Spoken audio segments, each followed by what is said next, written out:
মানুষ যখন জন্মগ্রহণ করে তার সাথে কিছু ভয়েরও জন্ম হয়। নিজেকে হারিয়ে ফেলার ভয়, প্রিয়জনকে হারিয়ে ফেলার ভয়, রাস্তা হারিয়ে ফেলার ভয়। কিন্তু এই ভয়গুলোর কি সত্যি বাস্তবে কোনো অস্তিত্ব আছে? না বন্ধুরা, এগুলো শুধুমাত্র আমাদের ভাবনা চিন্তা। কারণ আমাদের নিজস্ব জীবন, যেটা আমাদের একান্ত নিজের, সেটাও একসময় আমাদের কাছ থেকে কেড়ে নেওয়া হবে। কিছু থাকবে না আমাদের কাছে। তাহলে এই ভয় পেয়ে লাভ কী?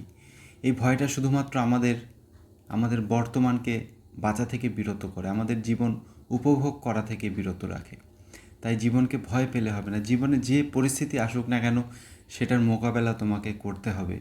কারণ তুমি যতক্ষণ পর্যন্ত তোমার চেনা পরিচিত রাস্তাটা না হারাবে, ততক্ষণ পর্যন্ত নতুন রাস্তার সন্ধান কিন্তু আমরা পাবো না।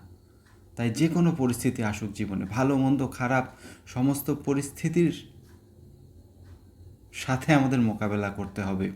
যে কোনো পরিস্থিতি, খারাপ সময় তোমার জীবনে আসতেই পারে। আজকে ভালো সময় আছে বলে যে খারাপ সময় তোমার জীবনে আসবে না, এমনটা নয়। কারণ এই হাজার লক্ষ কোটি তারা, তাদের অস্তিত্ব কিন্তু দিনের বেলা বিলুপ্ত হয়ে যায়। কিন্তু সত্যিই কি তারা বিলুপ্ত হয়ে যায়? হয় না, তারা থেকেই যায়। শুধুমাত্র সেই আলোর কারণে কিছুক্ষণ তাদের উপস্থিতি বুঝতে পারি না আমরা।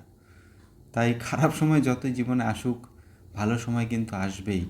কারণ স্বয়ং শিব ঠাকুরকেও মহাদেব হওয়ার জন্য বিষ পান করতে হয়েছিল।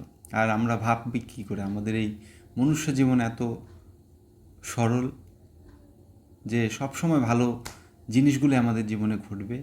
না, খারাপ পরিস্থিতি আসবেই। যে মানুষ খারাপ পরিস্থিতিতে টিকে থাকতে পারে, মোকাবেলা করতে পারে, সফলতা তার কাছে আসে। তাই হেরে যাওয়ার আগে চেষ্টা একবার করো।